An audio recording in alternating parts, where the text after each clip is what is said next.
Hey, LinkedIn, and welcome to Business Unusual. This is a live show where we talk about the changing nature of work. I'm Susie Jackson. I am a news editor at LinkedIn, coming to you live from my home in New York City. The Bureau of Labor and Statistics jobs report this morning features some big numbers: 2.5 million jobs gained. It is a surprise given what we've been hearing about likely losses. Unemployment in the US is sitting at 13% right now. It's better than the near 19% that many economists were predicting, but it is still painfully high. This news caps off a week that has already been incredibly heavy and intense. We are seeing nationwide protests over police killings of unarmed Black citizens reaching their 10th day with the weekend coming up. It has prompted hundreds of business leaders to speak out strongly against racial injustice in America. And of course, amidst all this gathering, coronavirus still rages on. Cases in hotspots like New York City have been cooling, but CNN reports today that new cases worldwide are rising faster than ever. Today on the show, we want to have a conversation about some of those job numbers. We're going to be hearing from LinkedIn's principal economist, Guy Berger, as well as having a conversation about how companies and individuals should prepare for when recovery does come, about how to make that an equitable recovery. We're going to be having that conversation with Edith Cooper. She is the founder of Medley and a 25-year vet of Goldman Sachs, where she helped to redefine their talent pipeline. First, I would love to bring out Guy Berger, LinkedIn's principal economist, to help us unpack some of these jobs numbers. Guy, welcome to the show. Thanks for joining us. Glad to be here, Susie. Talk to me about these numbers. Unemployment is at 13%. It is not the near 20% that some people were forecasting, which would have been the highest we've seen since the Great Depression. What happened? It's a pleasant surprise, but it's still a really big number.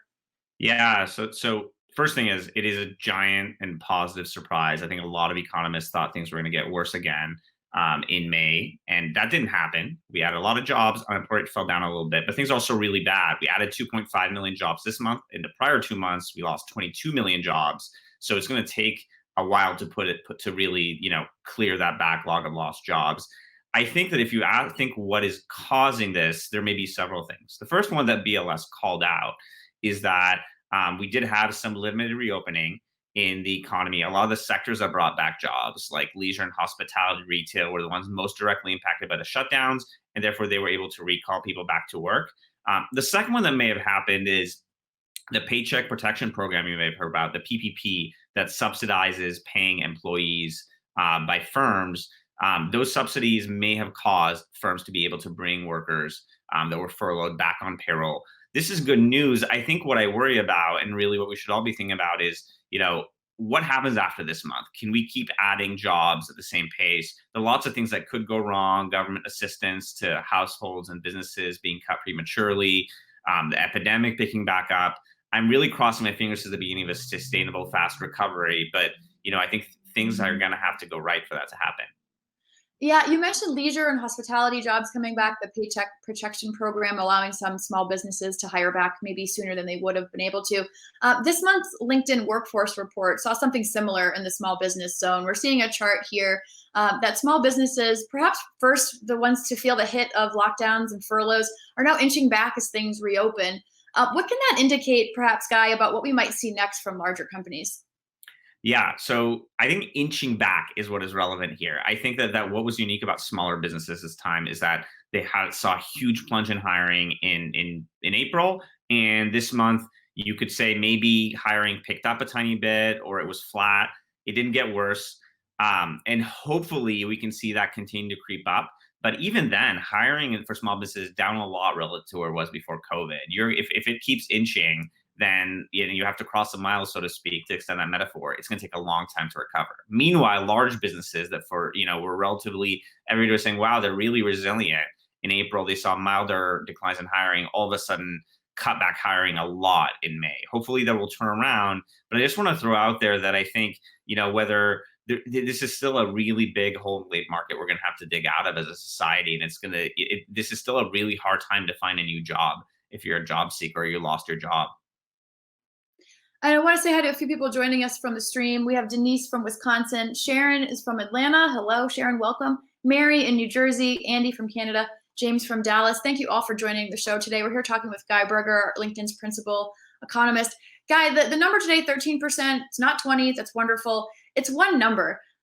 It's one number amidst many, many numbers and scenarios. But I'm interested for you, for the layman out here, are we getting closer to having enough information to actually see what an overall trend might be, or does everything still feel too volatile? I think that what we do know, and I think this data confirms, is definitely things have the pace at which things were getting worse, which was really fast during April, particularly the first half of April, has dramatically slowed down. I still think different data sources disagree on whether things are simply getting worse at a slower pace, whether they've stopped getting worse but are not getting better yet, or whether they're actually fully turned around. And different data sources are sending us different signals. I think this data tips it a little more in the direction of, wow, things are not just not getting worse, but they're actually getting better. I think then it turns around to the question of what's the pace at which they're going to get better? Are we going to be back to fully pre-COVID normal in a year, which is like super optimistic, in a few years, which I'd say is sort of like, sort of optimistic, whether it's going to be a long, slow recovery the way it was after the Great Recession, where it took almost a decade? I'm hoping it's faster rather than slower, but we don't have much clarity on that yet. Okay, thank you for that, guy. So best case is that this is indication of something good and we see it happen quickly. But even in these terms, quickly is probably a couple of years. And worst case, it's going to take much longer. Thank you for sharing these insights with us on the show today. I hope to have you back soon, maybe next month, to talk more jobs. Thanks, Susie. That was Guy Berger. He is LinkedIn's principal economist, to tell us a little bit more context about these job numbers today. And now with that in mind, I want to think about whenever that recovery does come. Guy's saying maybe that could be a couple of years, maybe it could be a decade, but it's still something we need to be preparing for. Especially given recent events in the news this week, I want to think about how companies and workers might imagine building an equitable recovery. I want to welcome my next guest to talk about things that they should be looking out for. Edith Cooper is the founder of Medley and was a 25-year veteran of Goldman Sachs. While she was there, she redefined their talent pipeline. Edith, thank you so much for joining us. Thank you for having me, Susie. I know that this week people have been coming to you. So you are an advisor there. A little feedback. I'm going to talk through it a little bit. The jobs numbers are not as bad as we expected, but they're still not great and they're still not even. Joblessness for Black and Asian Americans has actually increased. People are coming to you this week for response, for advice. What are you telling people about this opportunity that we have now to build back a more diverse and strong workplace for the long term? Well, I have to say I have been pleased to see the recognition that growth and prosperity in America is not something that we could be satisfied unless it is shared more broadly. Civil liberty and justice is not just for a few, but it must be for Black Americans as well. I've been part of many conversations with my Black friends, colleagues. I've talked to CEOs across a number of different dimensions, and we all share a sense of horror, disappointment, and anger with respect to the death of George Floyd and the many deaths of men and women over the years. But I have to say that amongst the angst, the embarrassment, the proclamations that are so appropriate around how we must do better, there's also a sense that we must actually move towards action. And we all must focus on understanding what needs to be done to create true equality in the workplace and in every aspect of our lives. What feels different to you about this time? Well, it's interesting. As I sat down more than a week ago to write something to share my feelings and experiences on the killing of George Floyd, as I began, I kind of took a pause and said, wait a minute, I've wrote about this before. And I looked back, and it was almost 4 years ago, while I was still at Goldman Sachs, that we talked about race. And we talked about having a conversation at Goldman Sachs about race. And I shared my personal experience of being a Black woman in the workplace, in society, and the challenges that I have had. I also talked about the promise of moving forward and the need to have real conversation and dialogue. So I thought that was pretty striking. 4 years ago, I can use some of the same words, but as was the case then, we move towards action. We stop just talking and we start getting real and deliberate about taking actions to create the meritocracy that all organizations must have to be excellent. And why does it feel different now? Because we have no choice, quite frankly. If you look at the people who are using their voices, whether it's in social media, whether it's in person, whether it's the chorus of leaders who are speaking up and speaking out, not only committing their words, but their money and their actions towards creating environments that they control, that they contribute to, that are representing equality and excellence. We will move forward. We have to move forward, and we have to hold ourselves individually accountable for doing that. We have heard a lot of more companies, CEOs weighing in publicly on this in a way that they haven't before this week. It is a lot of talk. And as you're saying, action is really the thing that needs to come next. I feel like I'm increasingly hearing that call as well, that just the talk isn't enough anymore. I'm really curious, in that 4-year span, or maybe even in your entire time at Goldman, what are some of the concrete things that were put into place to actually put these things into action? Well, I'll comment briefly on the things that were put in place at that time, and then I'll highlight a couple of organizations that I'm associated with now who are also taking specific actions. First of all, we got honest with ourselves. We realized that we were not having the very direct conversations around race that we were having on almost any topic that we cared about. Secondly, we had to get granular about it. We were really good historically at recruiting large numbers of Black professionals, but we actually didn't pay close enough attention to the experience that they had once they got to work.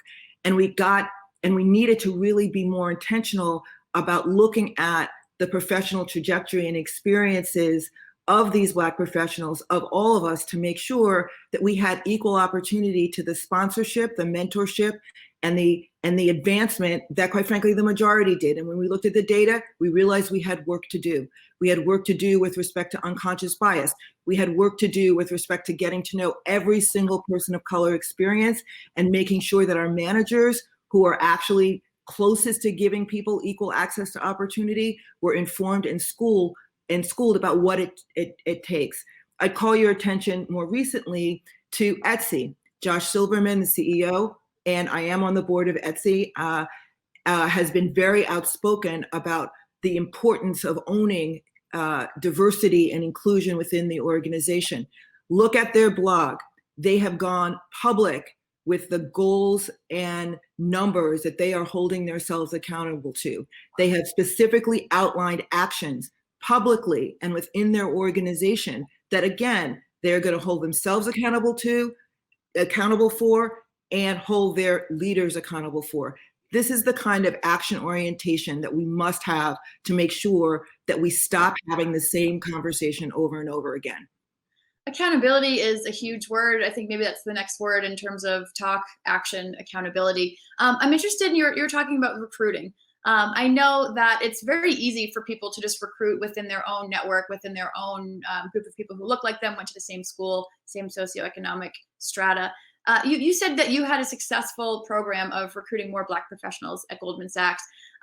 I've also heard you talk about data points, not to look at just someone's GPA or what school they went to think that that's going to indicate some kind of future success. What are some things companies should be doing to try and diversify their hiring pools and to look hard at themselves about, are they falling into those traps of just talking to the same people that they already know? Sure. So you did a pretty good job there, Susie, in the way that you asked the question to highlight some of the things that are really important. There's no organization that's going to maintain its relevancy or certainly be important going forward if they don't really own the responsibility of hiring extraordinary people. And for me and for other leaders, that's what this is all about. Excellence is not narrowly defined. If you are hiring a lot of the same schools, the same demographic, the same background, you have to assume that you're leaving excellence behind and someone else is going to find it. And so some of the things that we did were to really look at our recruiting processes. We realized that there were perhaps some unconscious bias that were built in. You send someone to the school to recruit, and who do they favor? They favor people who are in the same clubs, the sports teams, lived in the same places, socialized in the same way. That's going to lead to the same.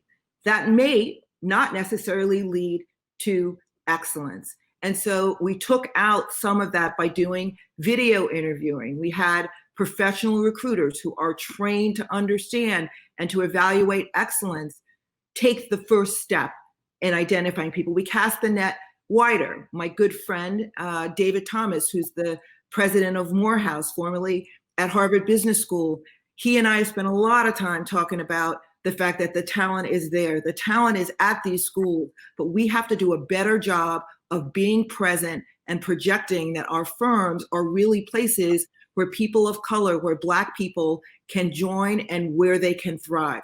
That is going to lead to increasing the numbers. Thank you for some of those actual actionable, talking about action a lot today, things that companies can do to take it out of the rhetoric and into something that's actually something you can execute on. I want to say hello. There's a lot of people joining us in the stream today. I want to say hi to Andrea from Florida. Joel is from Brazil and Arthur from Illinois. Thank you for joining us.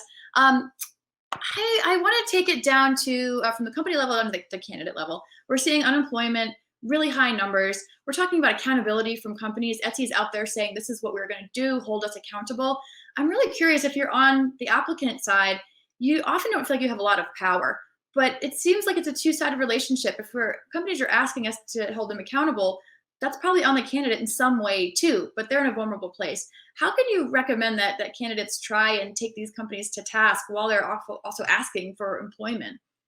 Well, I do think that every person who is, applying for a job or interviewing for the job should go into these conversations with the lens of not only projecting who they are and why their excellence matters to the organization, but to also recognize that they should use these conversations as an opportunity to assess these organizations.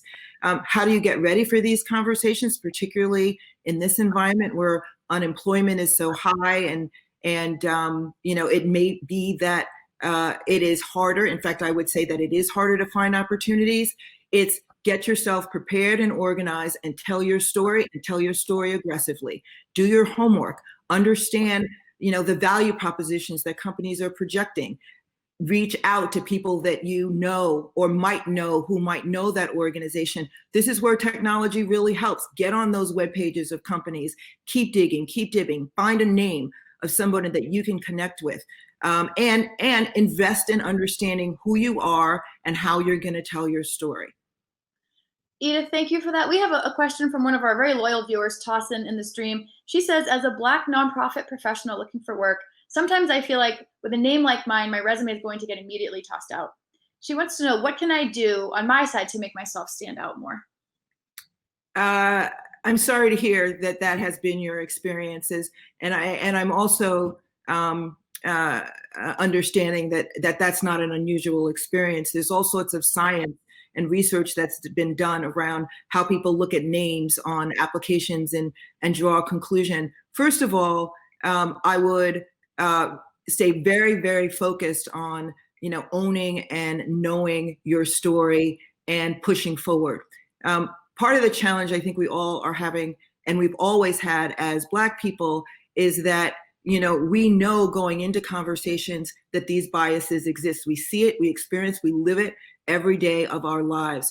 But we also know that as a people, we are incredibly resilient, and we don't easily and we don't willingly take no for an answer.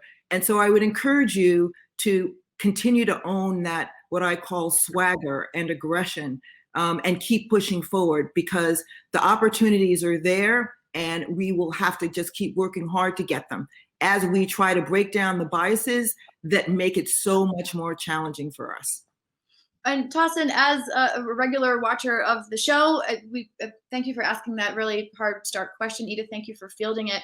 Also, talk to each other in the stream. There's a lot of people unemployed in this country right now.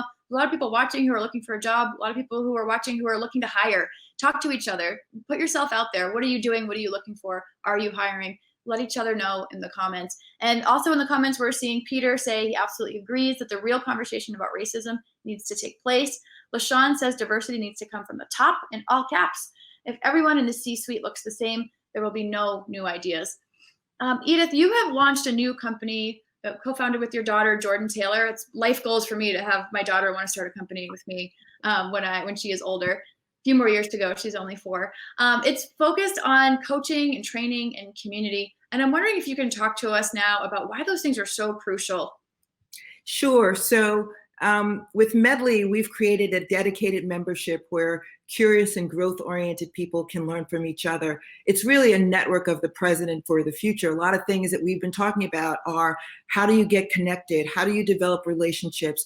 How do you really do the work personally to make sure that you're ready and positioned to take advantage or to create opportunities for yourself? When people join Medley, we get to know you, and then we match you with a diverse group of 8 people, and you meet monthly under the guidance of a coach, an experienced coach. Coaching is something that we've all had in our lives. I've had coaches that are real coaches, sports coaches. I've had managers, mentors, sponsors, but there's nobody who's going to be able to move forward without somebody who asks those questions, encourages conversation. Right now, we are all feeling the fact that other stories from people outside of your normal day-to-day are very important. It's important to listen. It's important to share yourself. And it's important to have experiences that are real, that are judgment-free. And that's what Medley is all about. We've been so excited about the interest of people to join our membership. Individuals are coming forward and they're paying for it themselves. Companies are calling and asking, how can I get my employees to have this access? Because what happens is when people are in these conversations, they take it back to their jobs, they take it back and they change the way they interact with people. And my goodness, there's a lot of that kind of work that needs to be done. I know people in the stream are really excited to have you here and have access to your coaching wisdom right now. I have a question from Steven who says, you mentioned telling our story. How should I talk about my experience as a person of color in a job interview with a white hiring manager or recruiter? That is a very important question. And you're asking, and we ask that question because history would suggest that when you walk into a room or you're on a Zoom call and the person sees that you are Black or brown, that they react to that. And I think we should be very honest and open about that reality, that we all have preconceived notions about other people. And we as Black people experience that all the time. The real opportunity, and I'm sorry I didn't catch your name, I would be using it, but is for us not to internalize that and to change the way that we project ourselves, but to own that and almost be turbocharged by it.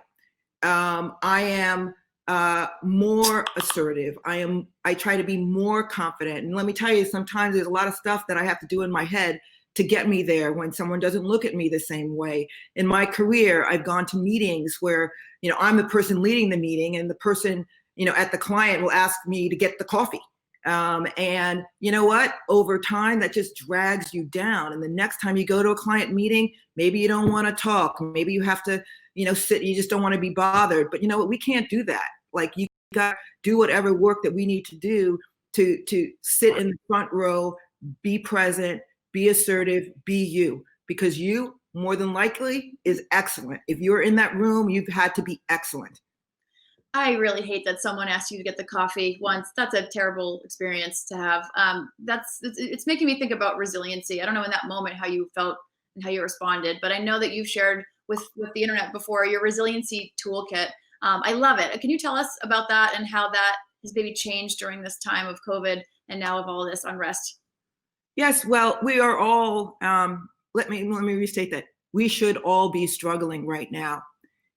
We are still in a pandemic that is affecting the world, that is disproportionately affecting people of color, dying at a rate multiple times that of white people. That is troubling. It is problematic. We need to really think about what we can do to change those things. It has at times, honestly, been challenging for me in this environment and in others. And there have been moments, and I shared this, where, I've just found myself, like in tears and crying and feeling. But you know what? That's part of my resiliency toolkit. If I weren't feeling and challenged by what's going on, there would be something wrong with me. And so I let myself feel. I let myself return to things that have given me strength. I get a lot of strength from engaging with other people, other human beings who are real, who are willing to put themselves out there as well. And I do that. I reach out and connect with family and friends and mentors and sponsors who have, quite frankly, had experiences that I can learn from. I take care of myself. I get exercise, and that's not about physical health only. It's about mental health. These are parts of my resiliency toolkit, but we all have to have one. And I would encourage everyone to think through what's going to be in their toolkit as well. Thank you, Edith. That's really inspired me to think more about my toolkit. I think that letting yourself feel these things is really important, and kind of going easier on yourself sometimes in the same conversation as we're having is it's also time to be uncomfortable and challenge yourself through some of these things. I think it's a great point that you've got to find the balance of both. And Susie, if I'm sorry to interrupt, if there's just one other thing, the other thing that gets me sort of moving forward is to do something. And in this environment, I have to say, where racial injustice has again come to the forefront, has again been front and center, I have been energized by having these conversations and taking action to make sure that we are changing the trajectory in any way that we can. And we should all be doing that, because I tell you, there's nothing more inspiring than to be part of history and progress. Thank you, Edith, so much for that, for bringing it back to action. It was wonderful talking with you today. Thank you, Susie. Thank you to all of us for joining us on Business Unusual. This is about to be our 60th episode next week. The show's original mission was to discuss COVID-19 and how it is changing the way we work and live. This week, we flipped that around to address the ongoing protests and inequities in our workplace and society.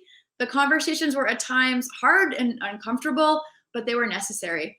Our shows this week saw a flood of supportive comments from members to members, all of you talking to one another, and from business leaders thanking our guests for sharing actionable ideas that they can use to make a difference. We'd like to leave you with some of those insights this week. We talk a little bit about the difference between eager allyship and informed allyship. The passion is great. The energy is great. But especially when we think about the workplace, our opportunity is to start by understanding what members of the community actually need. So are you asking the question rather than assuming that the act that you're going to take is going to help? Are you listening to what people are saying they need so that we can show up in the way that is most impactful? In the core practices, when that compassion and the courage is needed most, this is when we see the fear on the part of dominant group members start to take over. The challenge is that because they're dominant group members, their silence then tends to dominate the tone of the organization, and it puts a person on the margins who wants to speak out in a tenuous position. How we spend our money is a way to literally put our money where our mouth is. So I see all the words coming out from organizations. And so I would like to see more of the action, as much action as there are words that are coming from organizations, including contracting for equity. So not just, what we spend food money on, right? But also like how we partner with other organizations. If you do work that goes into communities, how are you spending that money in the community? How are you hiring people for the community or subcontracting with them? There is no growth in this work without getting uncomfortable. So I like to say, get uncomfortable with being uncomfortable. We know that the workplace has been the single greatest place where you will interact with difference. And even though we have that opportunity, that is not always maximized because we don't acknowledge the power of proximity. The fact that when we show up to work, when we clock in, when we're on our Zoom calls, we're not likely to interact with people like this in our communities necessarily. And so this is, I believe, the richest place for us to make a difference. We heard Dr. Atiya Martin in that video saying she's hearing a lot of words from corporations this week, and now she's ready to see more action. I think it's a challenge that we can all take with us. We are here live from the LinkedIn news page 5 days a week at noon Eastern. Monday, Caroline Fairchild, my co-host, will be back talking about Black-owned businesses and access to funding. I hope you'll join us then and that you'll have a safe weekend.